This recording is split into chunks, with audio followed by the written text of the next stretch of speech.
ஓகேவா?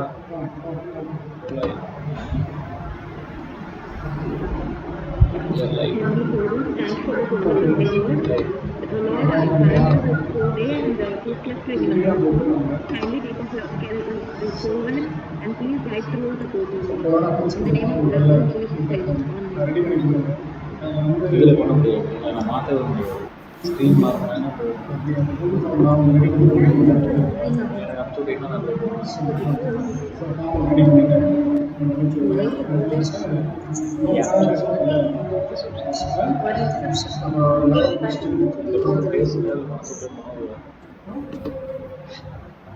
பேச சொன்னா என்ன சார் பண்ணிட்டு மேடம்? பேசுறதுக்கே கேட்கல சார். அதுதான்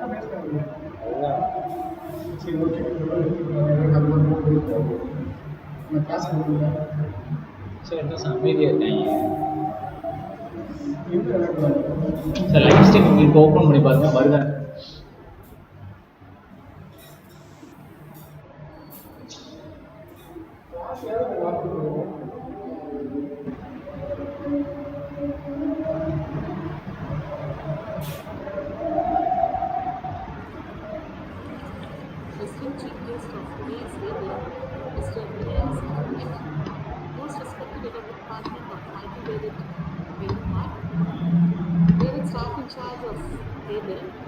Mr. Kingsley, coordinator of Mr. Alvin Emmanuel, beloved colleagues of my department, and my dear student friends, good morning to all.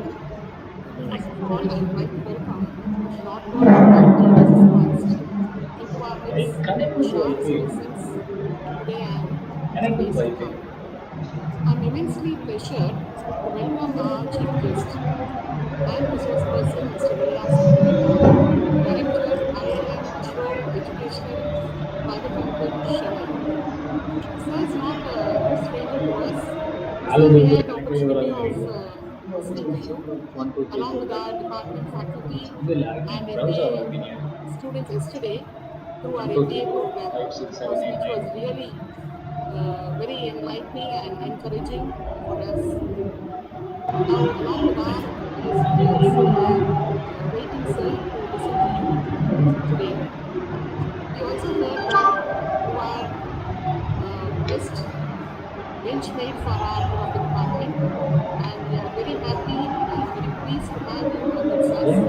So, on behalf of the head of the department, staff and students, I like to welcome you, sir. Thank you. Thank you so much, Shisha. Sir is a really very great person who has set a history in the Department of Management Studies, I should say, both in quality and quantity. We were just a very meager number of 40 and students, and now we are like nearing thousands in number, having two shifts of BBA, shift 1 and shift 2, and 2 sections of MBA. Sir has made a mighty increase in students, and not only in quantity but also in quality. We are consecutively securing university ranks. 5 ranks our students have secured in both BBA and MBA. And I must say, to the BBA students, I think the present third years are the audience today in this program. And we hope someday we are expecting such nice resources and also from you, dear students. All these things are being made possible in quality and quantity in our department is because of Dr. Michael David Kumar. Sir, we are really blessed to have you as our head of the department. On behalf of everyone gathered here, online and offline, I like to extend a very warm welcome to you, sir.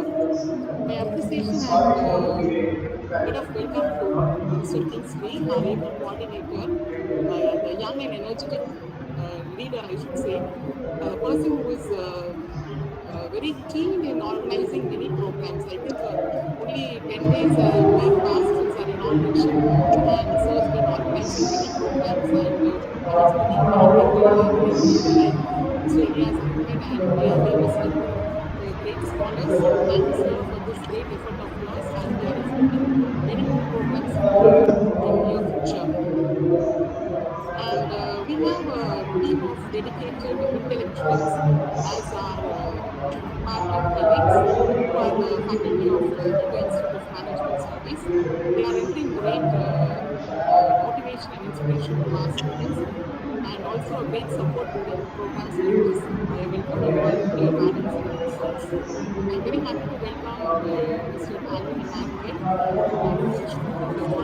Mr. Sir is also a very good sense of motivator for us. Sir, we are very thankful that you are amongst us. On behalf of everyone gathered here, I would like to welcome Mr. Emmanuel. And I'd like to welcome my dear students who are the foundation of our Hindu Institute of Management Studies. We cannot be Bishop Weaver College. And I think today's speech will be really beneficial for us, and you will take great benefit out of it. On behalf of everyone gathered here, I'd like to welcome each and every one of you. Thank you for the opportunity given. Privileged welcome to yes, the process of chapter education and college. As an over 23 years of counseling that are proposed in Amsterdam, United States, and also having over $1 million client accounts, including industry like research and division consultants, architects, and engineers, etc.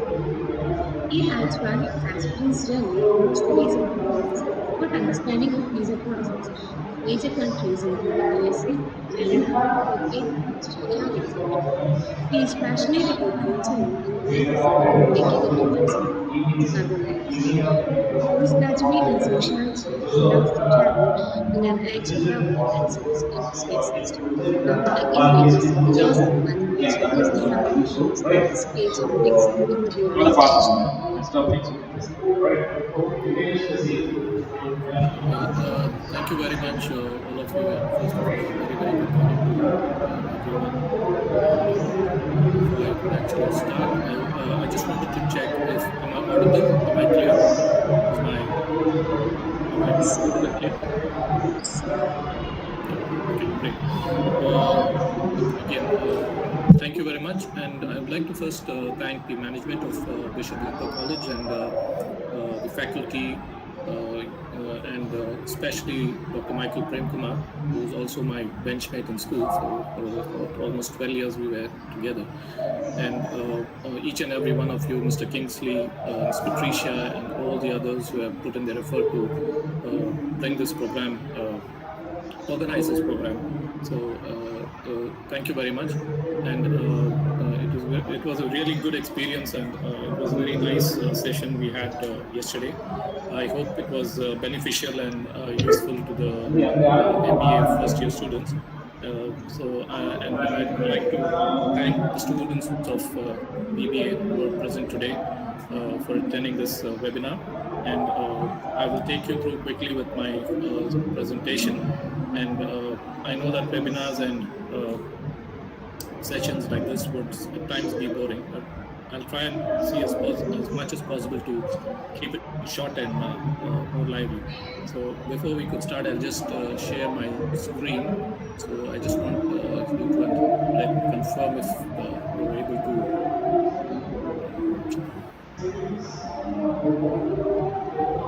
Yeah, just wanted to confirm, is this screen clear, and is it? Are you able to view the screen? Anyone, participants or anyone can just tell me if you're able to view the screen. Yes, we can use. Okay. What is it all about? Exploring global education.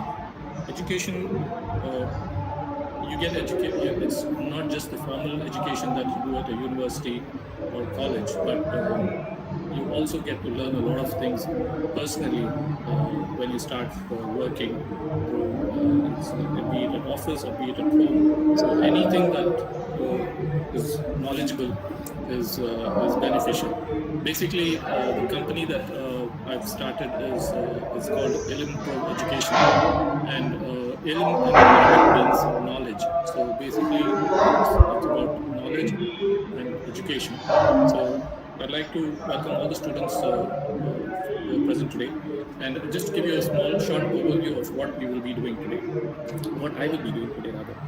First of all, who we are, and then I will give you a brief understanding about what MS courses and MSc, what's the difference between MS, MSc, and MBA, and then what is a 2 year, what's the difference, basic difference between a 2 year and 1 year degree, and then since I'm from the education background, I'm started this education consultancy services. I would like to just tell you about a few countries as to why we suggest that students will should think about future post graduation or maybe higher studies in these countries. And we also have partnerships. I'll tell you about the partnerships that we have, and then how do you choose your course. And I'll introduce you to a unique program which is really in demand now, and we'll give you a short brief about the prerequisites to study abroad, then the kind of services that Pro could offer, and then we'll come to the question and answer session. But who we are. We are a study abroad consultancy based in Chennai. We have partnerships with 100 plus universities across major countries, and the countries that we are focusing currently are USA, Canada, UK, Ireland, Australia, New Zealand, and UAE.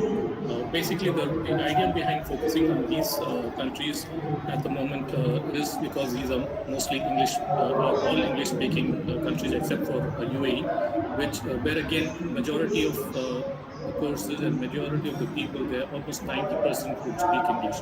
So it's a very, and the reason why I've chosen UAE also is because I've spent my career about 15 plus years in UAE, and handled multinational corporates, universities, colleges, and all of them. And and like the introduction was given, I'm basically from the travel and tourism. I have a travel and tourism background, and I would like to share a few experiences of mine, which would be useful.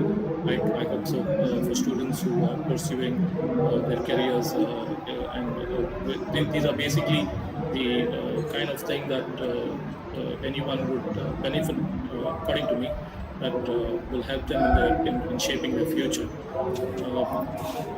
Okay, now before we get on the back, before I share on the stories or my experiences rather, I would like to tell you what is the basic difference between MSc, and MBA. Basically, MS and MSc are both stands for Master of Science. It's the same. In certain countries, you call it as MS. Like in the US, you call it as Master of Science degree, and in UK and other destinations, it's called as MSc. The difference is not much. It's basically the same. And MBA from top-ranked universities generally require 2 years of work experience. So what I'm trying to tell you here is, when you're doing, after you complete your UG, in the event you would like to pursue a higher education in MBA, for example, in UK or any country for that matter, USA, the course MBA would, the requisite for that is preliminary. You should have minimum of 2 years of post-work experience. Then you qualify for an MBA program. Otherwise, the freshers, after completing the UG management study, graduates are welcomed on board with the qualification of MSc degrees. These are also degrees, so it's not that it's a diploma or something, but these are degrees which are considered for freshers who want to pursue higher education. Moving on to what's the difference between a 2 year and a 1 year degree. Generally, UK and other European countries, the program offered there is for a shorter duration. So they have the course is structured in such a way that the post graduation is completed in a year's time. So you also save time. And a very important thing that I would like to highlight here is that in the event you're choosing European destination or UK, where most of the courses or the PG courses are for 1 year, and after completing that, in future, if you're going to come back to India and you want to pursue a higher education, like maybe you want to do your PhD, then in that case, the UGC doesn't recognize that, because for UGC, a degree means it has to be 2 years. So in such a case, there are also courses in these European countries in UK, which have a 2 year program. So in that case, yes, your degree will be considered as a degree, but otherwise it will just be it won't be considered for your PhD. So this is something that I wanted to share, so that students who are today doing their BBA probably will go on to do their MBA or MSc or MS, and then probably you want to do a PhD. And maybe if you choose to do it back in India, then in that case you should be aware that this factor is something which will determine whether you can apply or not. So shouldn't face disappointment at that point.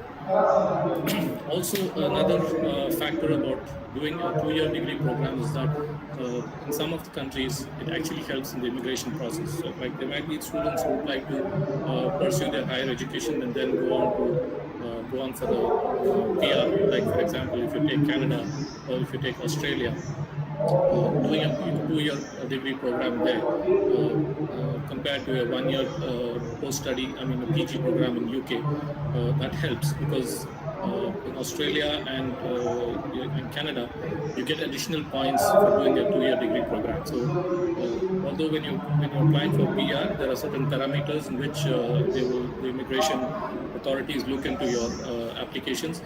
They would also give additional points. So you basically you get that additional points of doing a post graduation in that country. So it helps. Another important factor is I wanted to highlight here is that in India, top education institutions like IIMs offer PG diplomas. So again, there is no correlation between the knowledge gained or the value of education to the duration. So, which is also very good programs here they have, and it's all about your future and how you choose. Okay, coming to a very interesting part of this program is sharing my experiences, business experiences, basically. I was introduced that I am from the travel background. I've traveled to almost most of the countries, not all, but I've traveled fairly well, but not very well, I would say. From Europe to Australia, I've traveled to almost major countries there, and have some good experiences there.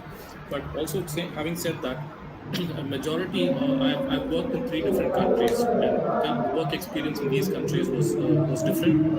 I started my career in India, and then I moved on to work in UAE, Dubai, and then from there I moved on to go to Oman, which is Muscat, which is Oman. And again, I moved back to UAE, Dubai, and from there I've come back to India here. So I wouldn't like to quote many experiences, but I will share one or two experiences, which probably the reason behind me telling you sharing these experiences to you is that today you are students, but tomorrow you are the future.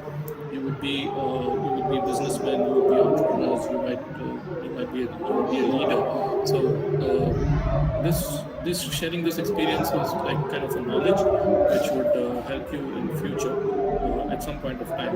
Even if it helps one or two people, that would really be very useful. I would be happy about. Not too long.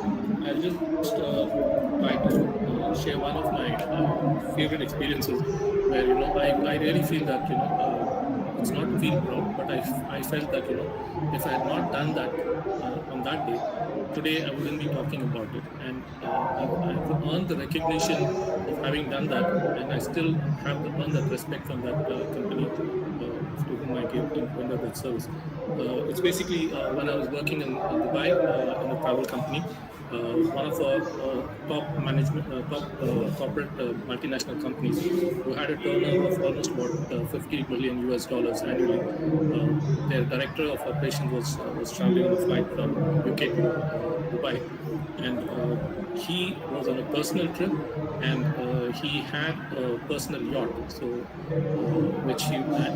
he was carrying a pole which was about 18 feet long, and that's basically the mast where you have on the yacht, for the direction of the wind, you post there, when you have a sail, so that it directs it helps in the navigation of the yacht. So since he owned a private yacht, and his the post the mast of it had broken, so he was carrying one fresh piece from UK, and he managed to bring it on board the flight as check-in baggage, which under normal circumstances would not be allowed, but somehow he had managed to put it on board the flight as check-in baggage, and he was bringing it. The point is, we were not aware of it, and since he, being a business class passenger, was entitled for a limousine service on Emirates. Emirates generally gives a limousine service for business class passengers, business and first class passengers, and since he was eligible for that, he wanted us to arrange a limousine with Emirates. He wanted Emirates to arrange a limousine to help him to carry that 18 feet long mast to his place. And this call came somewhere almost at the close of the day, almost around 5:36 p.m. in the evening, when Emirates officers, salespeople, everybody had closed. And his secretary just called and told me, yes, look, Ron, his name is Mr. Ron Sams. Ron is on board the flight now, and I believe he's carrying an 18 feet long mast of the yacht. So he wanted you to ask Emirates to arrange a limousine, change the limousine that it's currently, which is basically a saloon car, a BMW or a Mercedes is what they use. To change it to a car which would accommodate where he'd be able to carry that 18 feet long mast. When I heard that, I was like, what am I supposed to do? Because I knew for sure that Emirates does not have a fleet or transport.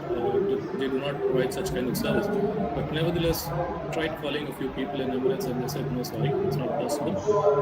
Called my office. I called my general manager. I called the top management and said, see, look, this person is a very important guy for this corporate, because that was one of the biggest corporates that we had, and he's bringing this mast along with him, and we need to arrange some kind of transport and ask Emirates to do it. And everybody said, no, this is crazy. We can't do it. It's not possible. So let him handle it, because it's not part of our scope of work for him to arrange for such things.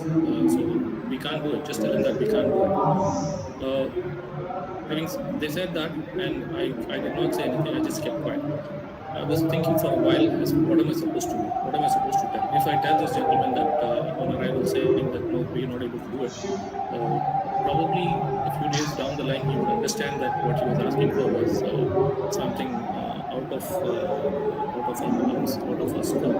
But then, for me personally, I felt that he has done something which no passenger would do it in the normal circumstances, because Emirates will not allow or accommodate that kind of a baggage, check-in baggage especially.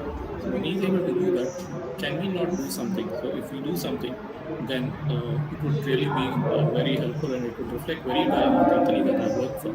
So I did not tell anybody that what am I going to do. So I called a few people, and then I found out that there's nothing possible. So it suddenly struck me, saying that, how will I take this 18 feet long post and carry it? How will he carry it? So definitely there is no limousine. Even if I arrange for a stretch limousine, which is very long limousine, it will not accommodate its maximum. It doesn't have that capacity to put a bar inside. And knowing the rules and regulations of UAE, if somebody is carrying such kind of material in such a car, then it would be a penalty for them. So that's not possible. Then the only thing first thing that came to my mind is, how do we shift our houses? Because when we shift houses or flats or something, we normally use the cargo vehicles, which are quite long and which are almost like the size of half a container. So which is pretty long, and I think it should help. It should accommodate this 18 feet long thing. And I went home and I took my car and I just went around and searched for a transport guy, and I found a suitable vehicle. And there, when I checked the length of the vehicle for keeping it, it was 20 feet. So I thought, okay, fair enough. So when I asked him, he said, easily you can accommodate this. You can put this in, because the length of it was almost 20 feet, the carriage part of it. So after that, that's after I went to the airport early AM around 2ish in the morning. And when he arrived, it was a very funny scene to see the Brit, he was a Britisher. He was carrying that long 18 feet poster along with him. And he was walking out of the airport holding that in his hand. And when he saw me, he thought, I've come there to say I'm sorry. It's not, nothing is arranged. Because he was actually going to the Emirates desk to ask them. But then I called him, told him, don't go to the Emirates desk. The limousine at Emirates is cancelled. We have cancelled it. But please come out. So when he came out with a little bit of grin on his face, like not happy. But then in the meantime, I arranged for this transport. So the 18 feet long mask was accommodated in that transport, and I drove him back home. And we reached his place, and we put the mask there, and I brought him home. So he was really happy about it. He said, "Wow, this is wonderful." I actually was, honestly speaking, I did not expect that your company would do this, but since you have done it, I think this is a remarkable thing that you have done, and definitely I would write an appreciation to your CEO. And the following day, he wrote a very nice appreciation to the CEO of the company. And they were all surprised as to what has happened, because they were all expecting that this thing would not have happened, and probably he will call them for a meeting and give them a piece of his mind. But then when they saw this email, I got a call from my general manager asking, what did you do? Then I explained what I had done, and they felt happy. And also internally, also I was given an appreciation note. So what I'm trying to tell you here, students, is that you will come across such situations, but it shouldn't always be a no. Before you say no to somebody, if you actually try to put in your effort and try to think out of the box. The bottom line here is think out of the box, and you should try to. And when you go an extra mile, you will always be rewarded. And trust me, from then on, he was the operations director, and he was in charge of finalizing who was going to be there in that account. So he always wrote and always contracts whenever it was for renewal with us, because he knew that our company would be certain. Personally, I did not tell him that the company said no. It was me who did that. But at the end of the day, it's a company that I worked for, which got that recognition, and I was really happy about it. And internally, also, I was appreciated for the work that I've done. And so that's a basic thing I want to share. I do have many such experiences, but keeping in mind that we have a time constraint, so not like to drag too long, I would I just wanted to share one of those experiences of mine. Now, coming to pursuing higher education, there are many countries you can go to. You can go to USA, you can go to Canada, you can go to UK, Ireland. These are the more predominantly popular study destinations abroad. So, to start with, I would explain to you why UK. Why do people travel and go to UK for higher studies? Because for the only reason that you have world-class education and academic facilities, and in UK, when a student does a PG course there, then they get a post-study work visa of 2 years. So basically, even after you complete your course, your visa will be valid for 2 years. You are permitted to stay there for 2 years, and then you can look for a job. 80% of the time, at the end of your course itself, you normally get into a job. But there have been instances where 20% of people are not that lucky to fetch a job when they complete their course. In such a scenario, they do get a 2 years post-study work visa, and they definitely manage to get some good jobs. Another factor is that admissions is possible in UK universities, in some of the UK universities, without IELTS examination or IELTS score. Predominantly, most of the universities in UK, they know that when students are coming from India, and they have a blanket approval for certain universities, one of which is the Anna University, and you have the Maharashtra University and all those things, where when they know that the student is coming from that university, when their undergraduation is from that university, then they automatically have given a blanket waiver so that you don't need to actually prepare and appear for a IELTS. You don't need to produce an IELTS certificate. Having said that, yes, when they do a screening, although this certificates would read that you've done your course from XYZ university, they would still have a call. They would speak to the student, and they'll try to assess how good is your English. So if you're fairly good in your English and you understand what they're saying, and they will probably ask you to tell a few words about yourself. And when they feel convinced that your communication skills are clear and you're confident, then they automatically give you that waiver. And in UK, you also have master courses with paid industry placements. So, like in the beginning of it, I said that UK generally has a 1-year PG course. Most of it is 1 year. Excuse me. But then you also have a 2-year. You also have 2-year courses in UK, wherein the second year would be with an industry placement.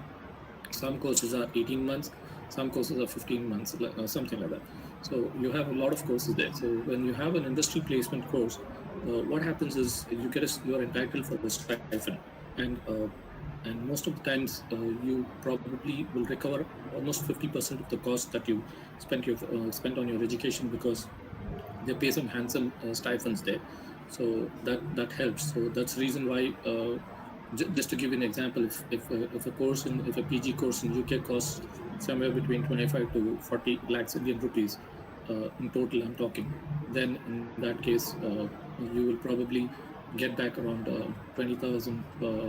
Sorry, not 20,000, 20 lakhs back, or 18 to 20 lakhs you'll earn back in your stipend. So that's a good opportunity. And also you have an opportunity to work part-time during study and full-time during holidays. So they have those parameters which you follow. Cost of tuition fees is much lower compared to USA and Australia. As I said, if a course here costs somewhere around 25 to 40 lakhs, the same thing would cost around 60 to 80 lakhs in US, Canada, and Australia. So that's the advantage of studying in countries like UK. And UK has PG courses which are 1 year, and thereby it saves time. So this is all about UK. And similarly, another popular destination is Ireland, which is again an English-speaking country. It's friendly and safe. You have world-class universities there. Cost of tuition fees is low. It's it's almost similar to the tuition fee of UK.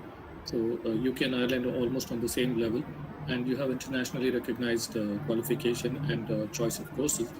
A very important factor about Ireland is that most of the IT companies have their headquarters in Ireland. You name it, you have it, and some good pharmaceutical companies too. Again, another 2-year post-study work visa is you're eligible for that for masters, and a 1 year for bachelors. And the most important point here is that the chance for indefinite right to stay there. It's basically called as an indefinite work visa. So if you put in the next number of years, it's 5. It's 5 now. So when if you work in Ireland for about 5 years, then you're entitled for an indefinite work visa, which is almost like a PR. It's just that you will not be having the voting rights, but all other facilities and will be in line with with the country's rules and regulations. Okay, now another important destination is Australia, where a lot of students have been traveling to. The reason is that it has international rankings of universities. You have part-time jobs available in Australia, and another important factor here is the post-study work visa is for 4 years in Australia.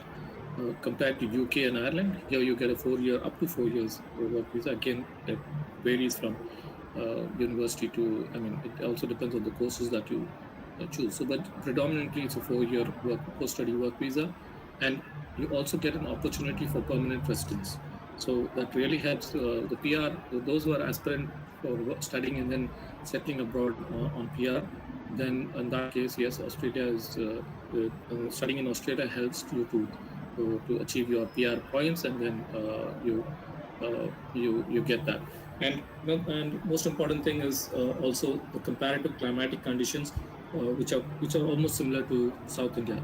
80% of the time, climate is similar to South India. So staying there would feel comfortable, except that sometimes the cold winters, which will be for about 3 months or so, which will be a little chilly, which people can still manage. Whereas when you go to a country like Canada, your 7 to 8 months, it's freezing cold there. So students who travel there who are not used to wearing that kind of extreme climate would probably it will take time for you to physically and mentally adjust to that kind of a climatic condition. So so you need to choose accordingly. And then to tell you about the pro and the partnerships which we have. As I said in the beginning, we have more than 100 plus universities. We have partnerships with more than 100 plus universities, and some of which I'll just name a few. One from each of the countries that we're currently focusing in. University of Bristol in UK is ranked number 9 from the UK ranking. Likewise, the global ranking of Bristol is 58 in the world ranking, and then Trinity College of Dublin is number 1 in Ireland, and it's 101 101 in global ranking. And University of New South Wales in Australia is ranked number 4. So like that, you have Drexel University, you have University of Waterloo in Canada, University of Victoria, University of Wellington in New Zealand, and University of Wollongong in Dubai. Reason why University of Wollongong in Dubai is basically this university is from Australia, from Wollongong, but they do have a Dubai campus, and they get a pretty good number of students studying there, mostly Asians. Reason is the distance of travel, and the visa formalities are much easier compared to Australia, because those who are not intending to go for a PR, then they would opt for a country like Dubai. We have other courses, other colleges, or the universities also in Dubai offering the similar kind of courses from across the globe. And what happens is in Dubai, when you get this visa, it's for your study period. So the formalities are much simpler. So you study and then you come back. It's not like you get a post-study work visa or something. So until the time of your study, your visas will be valid. So those who are not really keen about doing a PR, keen on PR, then probably Dubai is also another good option that you can explore. Okay, choosing your course. Like I said, every university has numerous courses, so degree programs to offer. But then the process that you need to look into before you choose is that before you actually select on the course, do a little research on the country, the course study, and the university in terms of the ranking, the global ranking, the national ranking, and the global ranking.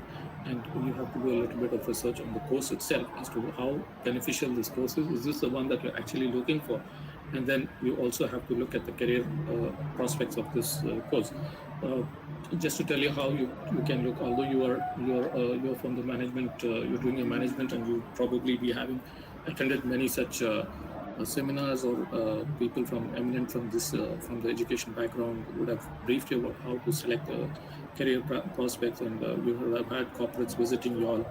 But you can actually go on to LinkedIn and you put particular university, and if, for example, if you aim to work in say Mercer, which is an accounting firm, which is a multinational accounting firm, then when you go on LinkedIn and go on the Mercer page, and you can probably check how many people from this university have qualified and are working there. So it will give you a fairly good idea as to how it will work. And then in terms of the streams of courses, you have finance, you have human resource management, marketing, digital marketing, logistics, supply chain management, international business management, statistics, public administration, investment management, master of education administration, entrepreneurship, masters in public relations, and many more. These are just a few that I've picked up. But like I said, you have hundreds of programs. When we actually look at courses, and on our when we get some inquiries, we have almost about 7,000 plus courses. So we'll actually do this filtering, to see where and how you can benefit and which course is more suitable, and then we provide those kind of options. Then we have a discussion, formal discussion, and then we tell you how do you benefit from this course, and then we take it further. Okay, I've already shared some industry. I've shared one with you. I think looking at the time and constraints that we have today, I will just have that. And then a very important thing is that I want to tell you a very popular course that is actually doing very well now, and it's in demand, is actuarial science. So this is not a very popular, this was not popular quite some time back, but now it's actually picked up. And the trend is a lot of people the reason why I want to highlight this is because we're getting a lot of inquiries for this course. Who's an actuary? One who uses mathematics to solve business problems. You need to be very good at math. It's basically a number game, so you have to be really good at it. An actuary is a business professional who deals with financial impacts of risk and uncertainty. Where you will work and where you will implement this, I will come to that later down in the slide. Actuaries apply financial and statistical theories to solve real business problems. So this is what an actuary is. And what is the role of an actuary? They are employed to quantify financial risk, review past experiences. Like, for example, when somebody goes to a bank, I mean a corporate, when you're talking of a huge company which is going to a bank and asking for a loan, then the bank, what do? They either approve the loan or they disapprove the loan. And how do they approve the loan is that they see the past experiences and how is the company performed and how been there. And if it's an individual, they'll see how many years of service you have and what's your salary, how many years of service is left for you. So based on that, they will have some parameters on which they will decide as to whether your loan should be granted or not. So using statistical models to assess risk. And then they also estimate the timing, and actually also estimates the timing and amount of future cash flow. It's a very important role and advises clients as to how to fund or mitigate against those risks. So this might be interesting for those who are good in numbers and in finance especially. So it feels that you can actually work in its pensions, investments, life insurance, general insurance, risk management, banking, public sectors, and government agencies. So, and there are many more, but these are the predominantly areas where people actually get employed. Typical modules of this actuarial course is that you have financial reporting and analysis, intro to statistics and operational research, actuarial mathematics, Excel and VBA, Visual Basics for Applications, which you'll all be knowing, financial risk modeling, actuarial methods in general insurance, investment analysis. These are some of the ones. And career opportunities is actuarials actually get picked up by most of these companies, and there are many more. I've just named a few. It's Scorsese, Aviva, Deloitte, Mercer, KPMG. These are mostly insurance companies, and some of them are accounting firms. And KPMG, as most of you be knowing, that's one of the biggest auditing firms in the world. And all these companies have branches across many countries. So the opportunities are huge. And let me tell you about the prerequisites for a post-graduation course. It would normally, when you decide to do a PG course, probably say in UK or anywhere for that matter, these are the things that you probably should know about it, that you can actually prepare and keep it in advance before you actually do. It's basically 2 letter of recommendations. These letter of recommendations are from the university or the college that you've been studying. Preferably, it should be one of which should be from the HOD, and one from any of your professors or lecturers or whoever you can get from the thing. They should know you. The reason is these letter of recommendations will be signed, and it should contain the email ID and the contact number of the person who's signing. This is for the universities to do a verification. So they normally, either most of the cases, 80% of the cases, they do send an email. They do drop an email just to check whether you've given this recommendation to X student or Y student, and they send an online form which most of them fill it up and submit. So then they know that this the letter of recommendation that you've produced is genuine and it's not fabricated or anything. And then statement of purpose, personalized to each university, why you have chosen that university, and what is the course and what are its outcomes, and why, and so on. And then medium of instruction, letter for English language waiver test. This is required in certain cases because even though they are from top universities, some of them give a waiver for students from India, but some of them still require this medium of instruction letter. And basically, it will be issued on the letterhead of the college by the HOD or the principal or the professor saying the duration of your course, a 4 year or a 3 year course that you've studied the medium of instruction was English. It's just to reinstate the fact that yes, the course you know English. And apart from that, you would need your CV, a personal CV, wherein you will put in all your details as what were your what were your achievements, what were your academic qualifications, and extracurricular activities. Some of you might be very active in college activities, so you can put all of that and make a small CV of yours. And other documents, as and when things come, we will tell you. But in general, the most basic thing is that you need a passport. But which might sound a little funny when I tell you this, but yes, you need to check the validity of your passport, because most of the time what happens is we all know that we might be holding a passport, we actually forget what is the validity. And you should know that for traveling to any country, your passport, and even for issuance of a visa, your passport should be valid for minimum of 6 months from the time of the issuance or from the time of your entry. So this is a very valid thing, because this is just to save you disappointment, because being in the travel industry for so long, 2.5 decades, I've seen many a times where sorry, people have come rushing to us saying that, oh my God, my passport is only valid for 3 months. Now what do? I will not be issued a visa. So to save that kind of embarrassment, or save that kind of uncertain discomfort, it's better that you check your passport validity and have it already. Okay, what do we offer in Elimtro? We offer free counseling. So any student who's willing to go abroad, you can always get in touch with us, and we'll probably help you, because that's our job. So we'll probably help you too. Not probably, we will help you. Sorry, it's not probably. We will help you, but we would not be charging you for any counseling. So we do free counseling. We do documentation assistance. Like I give you the prerequisites now. So apart from that, whatever is specific to that particular course that they have, we will let you know about that. Application processing, we do that ourselves, because you don't have to worry about it. And scholarship assistance, most of the universities would have a scholarship program. So wherein if you're eligible, we will tell you that yes, you will be eligible, so we can apply for your scholarship. But then having said that again depends on the approval from the university. So they are the ones who will actually decide, because they have their own criteria. And when global universities get a lot of applications from across the globe, so they will have their own parameters of defining who gets a scholarship or who doesn't. So then we do visa assistance for you. Having said that, a very important factor is that we also arrange for bank loans. We also assist, not arrange, we will put you on to somebody who will assist you in securing bank loans, both private and nationalized banks. We can assist you with foreign assistance, ticketing. That's my core.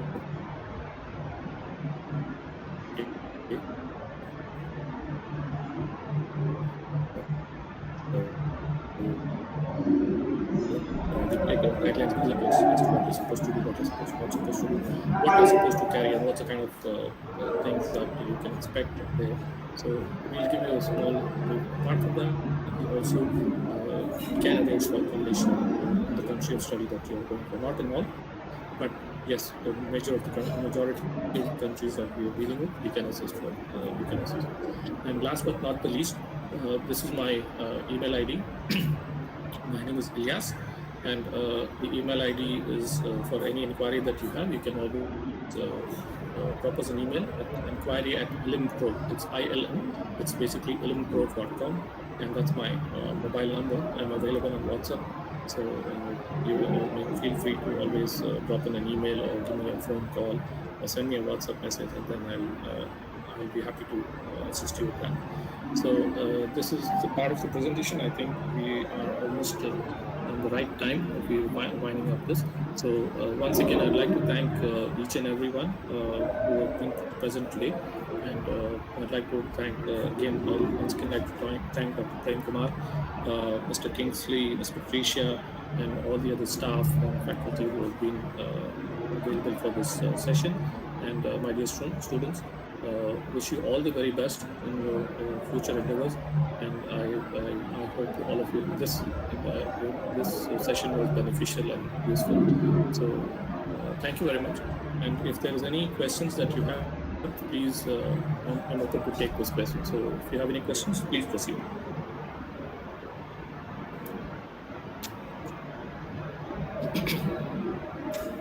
Mr. Kingsley, are you there? Or Patricia, anybody is there?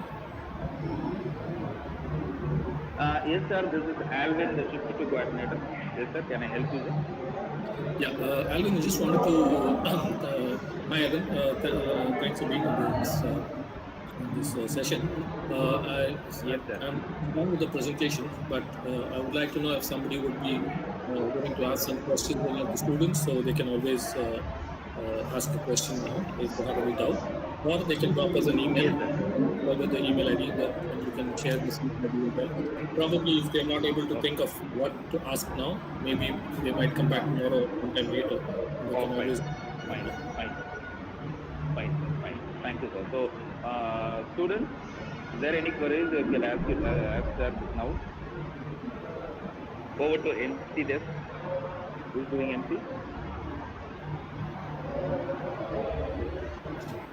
I think, sir, someone is popping out the question.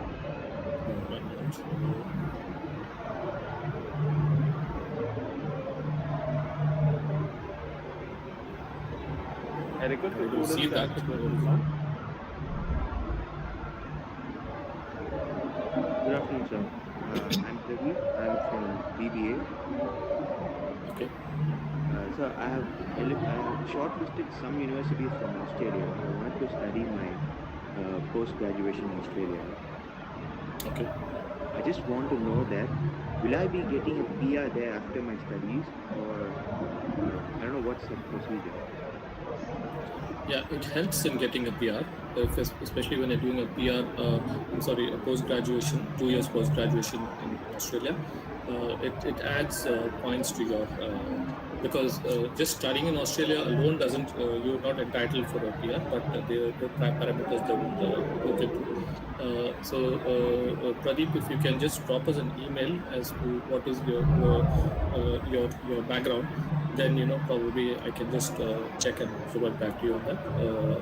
You have my email ID. You can drop an email at inquiry@williamford.com. So I can tell you what are the parameters that they actually look into for a PR. Yeah, yes, but to answer your question, yes, it helps. It does help.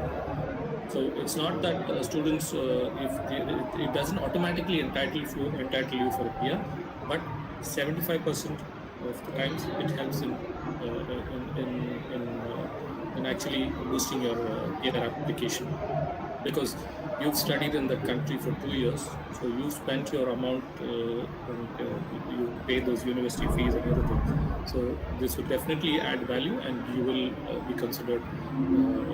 Your application will definitely have weightage when you do than somebody who's not studied there and just applying for a PR for Australia. Your chances will be better, much better than the one who's not studied there or who's not been to Australia at all. Okay, sir. Have you shortlisted any courses, or have you already? I have shortlisted some colleges like Western Sydney University. Okay.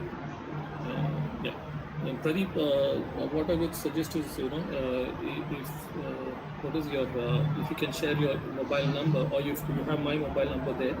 I put a screen. You send me a WhatsApp, then probably we can discuss on that and take it forward. I need a consulting from you. Sure, definitely, anytime. I'll contact you, sir. And I have registered in your website. So I have gone through the website when you're giving the presentation. Okay.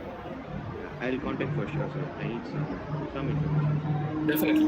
I'll be more than happy to assist you on that. Thank you so much, sir. Thank you for Thank you. And wish you all the best. Thank you.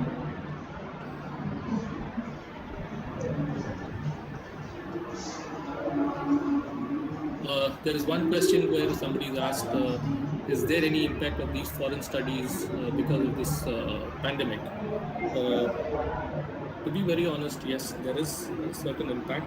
There is kind of fear, but then this is not going to be there forever. But there is, because currently, if you look at certain countries like Australia and New Zealand, the borders are closed, so applications are on hold. So this is one of the, but UK and Ireland are still open, and people have been applying, and they've been getting their admissions. And currently, some of the universities, they have, for students who have not traveled, because of travel restrictions, the classes are being conducted online. But once these things get cleared, then they will be admitted in a regular class on the premises.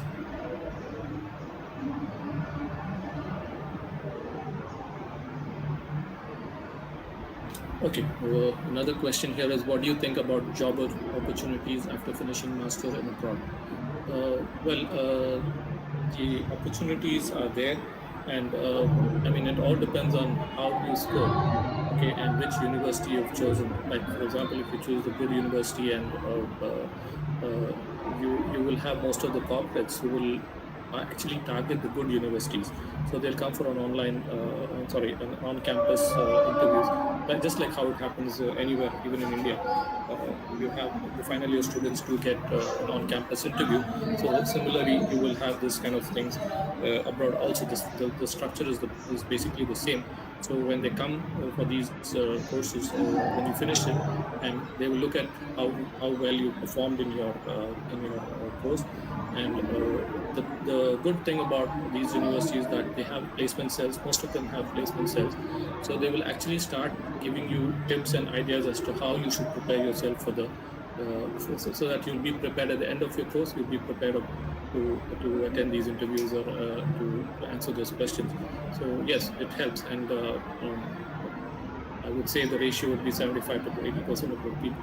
Not everybody who goes to study abroad stay there to study, but yes, 75 to 80% of the people want to study abroad and settle there, and probably work there, not settle. They would like to get a job. But then, if you're getting a job in a different country, which suits your course, and then the packages are good, then obviously you would choose that. So the opportunities are there. Yes.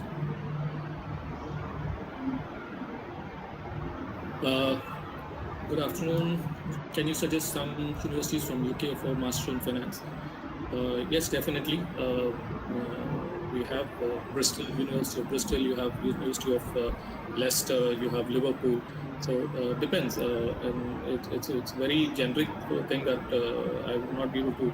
I just don't want to tell you offhand something like that. So probably if you can drop us an email with the kind of scores that you have got in the past. And if you send us an inquiry, then we can take it forward from there, and then we can help you to get some good universities there. We can suggest something over there.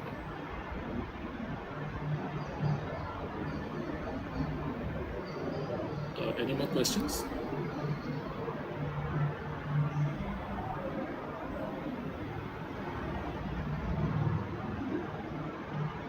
Mr. Alvin, I think. Yes, sir. Yes, sir.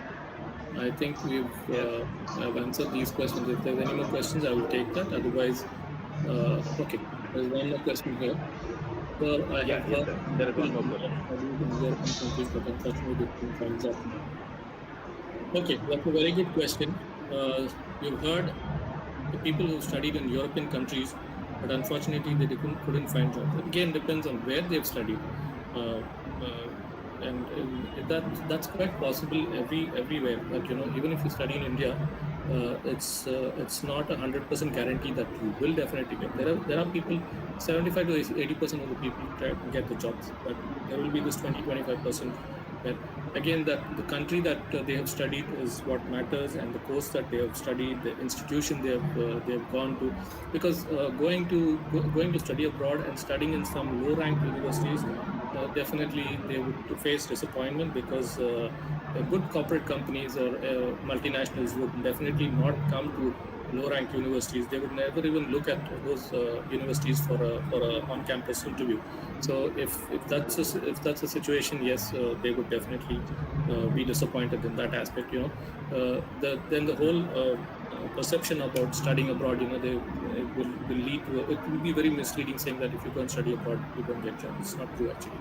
So it again depends. Everything depends on which course you're doing, which university, which country, and what is the ranking of that university.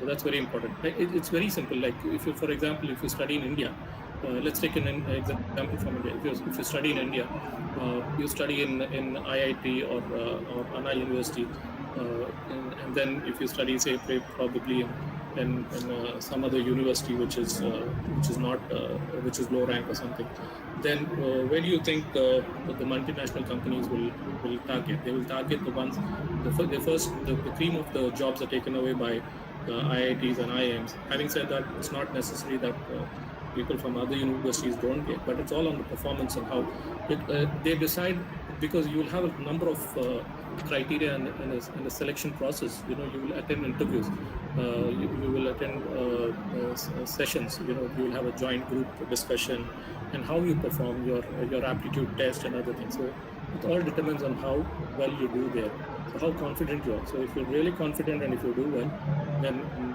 obviously nobody would somebody who wants to employ a good staff would always choose you.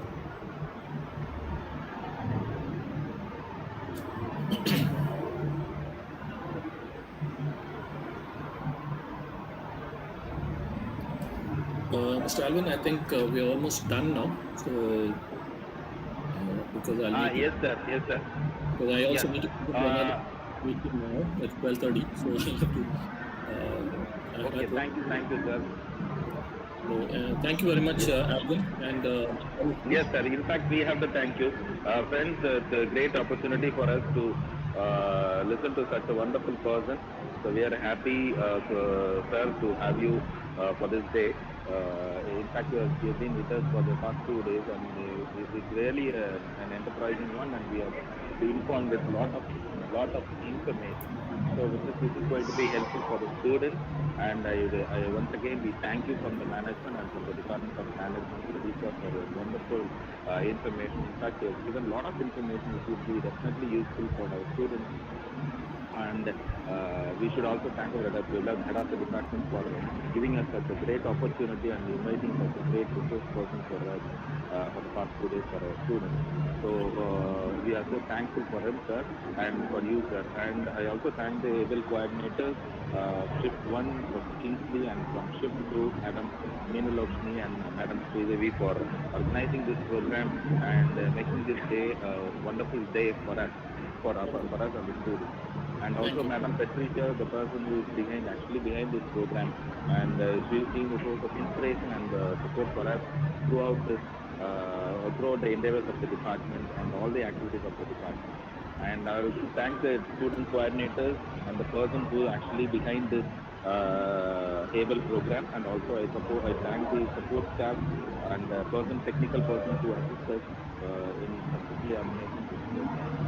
Special lot of thanks to Professor Manikandan in helping us to design this wonderful browser and all the technical support rendered by him. And once again, sir, we thank you so much, and thank you for being with us. I don't want to take much of time in taking this valuable time for you. So once again, we expect you in future to support. Right? Definitely. Thank you. Thank you all, and have a good Thank day. you, sir, for the valuable speech and for bestowing into education. Thank you. Thank you. Thank you so much, sir. Thank you. God bless you. Have a good day. Minimum marks வந்து 30 எழுதணும். அதில் example வந்து 30 questions கேட்டு எழுதுவாங்க. 30 questions கேட்டு அதில் divide பண்ணி அது 15 தான் ஓவரால் மார்க். அது நீங்கள் வாங்கியிருக்கிறது வந்து 15 எக்ஸாக்ட் மார்க் சொல்ல மாட்டாங்க. அதனால 10 எதோ வாங்கியிருக்கீங்க, 30 கிலோ வாங்கியிருக்கீங்க, 14 கிலோ வாங்கியிருக்கீங்க. ஸோ அப்படினால தான் அது 15 தான். அதனால நீங்கள் சொல்லணும். அதனால தான்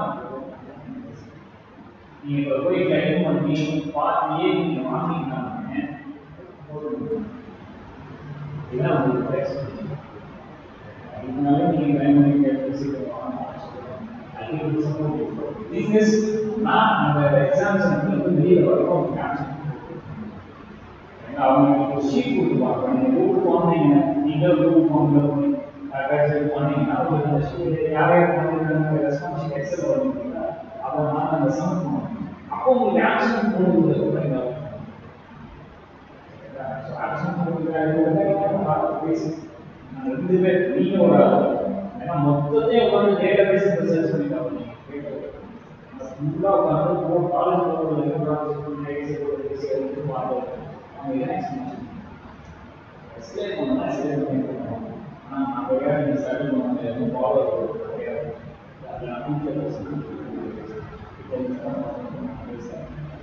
இது எந்த உங்களுக்கு டெக்னிக்கல் இருக்கிறது இருக்குன்னா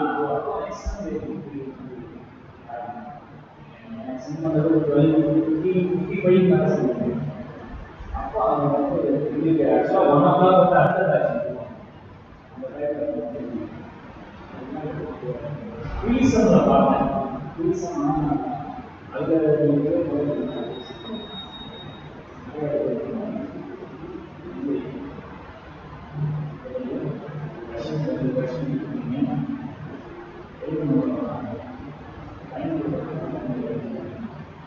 அதை வச்சா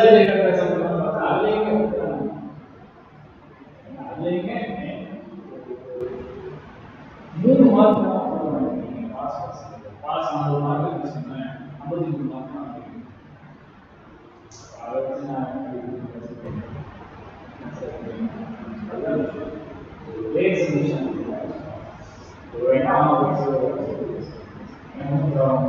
இதெல்லாம் அவங்க எக்ஸ்பிளேஷன் என்ன பண்ணணும் நான் எக்ஸ்பிளைன் பண்ணிட்டேன் நான் போய் கேட்குறேன் இல்லை கொஞ்சம் வெயிட் பண்ண நாள் இருக்காங்க பாருங்க 3 நிமிஷம்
Okay, the problem.